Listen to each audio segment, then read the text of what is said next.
Hi all, Assalamu alaikum friends. This is Mubina from Mubi's Recipes. இன்னும் நம்ம சேனலை subscribe பண்ணாமல் இருக்கீங்களா? மறக்காமல் சப்ஸ்கிரைப் பண்ணிக்கோங்க. நாம் இன்றைக்கி பார்க்க போகிற ரெசிபி பார்த்திங்கன்னா உடைச்ச கோதுமையில் ஒரு ஹெல்த்தியான ரெசிபி. இது டயபெட்டிக் பேஷண்ட்டாக இருக்கட்டும், நம்மளாக இருக்கட்டும், யாராக இருக்கட்டும் ரொம்ப பிடிக்கும். கண்டிப்பாக ட்ரை பண்ணுங்கள் உங்கள் வீட்டில். இதை வெஜிடபிள்ஸ் சிக்கன்லாம் வச்சு நம்ம ஒரு பிரியாணி ரேஞ்சுக்கு இது எப்படி பண்ணலாம் அப்படின்னு சொல்லிட்டு நான் இன்றைக்கி ட்ரை பண்ணேன். இந்த ரெசிபியை உங்கள் கூட ஷேர் பண்ணிக்கிறேன். ஒரு டம்ளர் உடைச்ச கோதுமை எடுத்து இதை நல்லா வாஷ் பண்ணி இதை ஒரு 10 மினிட்ஸ் நம்ம தண்ணியில் சோக் பண்ணிடலாம்.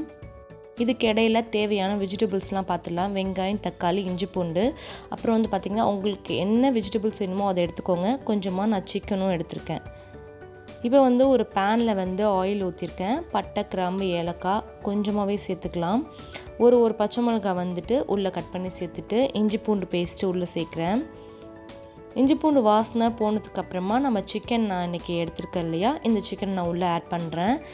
இது போன்லெஸ் சிக்கன், சீக்கிரமாக குக் ஆகிடும் அப்படிங்கிறதுக்காக நான் எடுத்திருக்கேன். உங்களுக்கு போனோட வேணும்னாலும் நீங்கள் ஆட் பண்ணிக்கலாம்.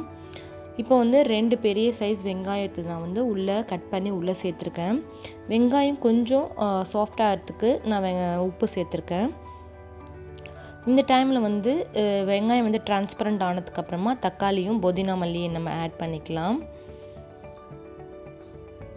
இந்த டைமில் நம்ம எடுத்து வச்சுருக்க வெஜிடபிள்ஸ் சேர்த்துடலாம். நான் இன்றைக்கி வெஜிடபிள் பார்த்திங்கன்னா கேரட்டோ பீன்ஸ் எடுத்திருக்கேன். உங்கள்கிட்ட என்ன வெஜிடபிள் அவைலபிளாக இருக்கோ, உங்களுக்கு எது பிடிக்குமோ நீங்கள் அதை சேர்த்துக்கலாம். மஞ்சத்தூள் சேர்க்குறேன். அப்புறமா 2 டேபிள் ஸ்பூன் பிரியாணி மசாலா சேர்க்குறேன். நான் ஆச்சி பிரியாணி மசாலா யூஸ் பண்ணுவேன், அதை சேர்த்துருக்கேன். கொஞ்சமாக கரம் மசாலா சேர்த்துட்டு இதை நல்லா மிக்ஸ் பண்ணிக்கலாம். இது கூட கொஞ்சமாக மிளகாய் தூளும் சேர்க்கணும், அப்போ தான் நல்லாயிருக்கும்.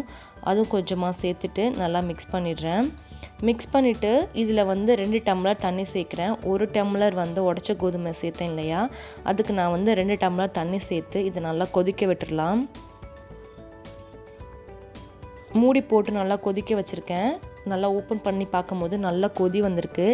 இந்த டைமில் தான் நம்ம இந்த உடைச்ச கோதுமையை உள்ளே சேர்க்கணும். ஒரு 10 மினிட்ஸ் ஊறி இருக்குது. இப்போ நம்ம உள்ளே சேர்த்துக்கலாம்.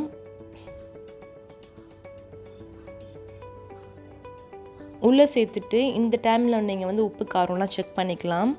உப்பு நம்ம ஃபஸ்ட்டே போட்டோம் இல்லையா, இப்போ கொஞ்சம் கம்மியாக இருந்துச்சுன்னா இப்போது இந்த ஸ்டேஜில் நீங்கள் சேர்த்துடுங்க. இதை நல்லா மூடி போட்டு அடுப்பை சிம்மில் வச்சுருங்க. எப்போ சிம்மில் வைக்கணும்னா இந்த மாதிரி நல்லா ட்ரை ஆகி கொஞ்சமாக தண்ணி இருக்கிற டைமில் தான் நம்ம தம்மில் போடணும். இப்போ பாருங்கள், நான் 25 மினிட்ஸ் நான் தம்மில் வச்சுருந்தேன். அப்போ இந்த ஸ்டேஜில் இருக்குது. நீங்களும் அதே மாதிரி 25 மினிட்ஸ் வரைக்கும் நீங்கள் சிம்லேயே வச்சுருங்க. அப்போ தான் இந்த தண்ணியெலாம் நல்லா இழுத்து நல்லா காய்கறி அப்புறம் சிக்கன் இந்த கோதுமைலாம் நல்லா வெந்திருக்கும். அதுக்காக தான் 25 மினிட்ஸ்க்கு அப்புறமா நம்மளுடைய சூப்பரான உடைச்ச கோதுமை ஒரு சூப்பரான ரெசிபி நம்ம இன்றைக்கி ட்ரை பண்ணியிருக்கோம். இதை நீங்களும் உங்கள் வீட்டில் ட்ரை பண்ணி பாருங்கள். எல்லாருமே சாப்பிடலாம். ரொம்பவே நல்லாவே இருந்துச்சு. நீங்களும் மறக்காமல் ட்ரை பண்ணி பாருங்கள். மறக்காமல் முபீஸ் ரெசிபியும் சப்ஸ்கிரைப் பண்ணிக்கோங்க ஃப்ரெண்ட்ஸ். தேங்க்ஸ் ஃபார் வாட்சிங். அஸ்ஸலாமு அலைக்கும்.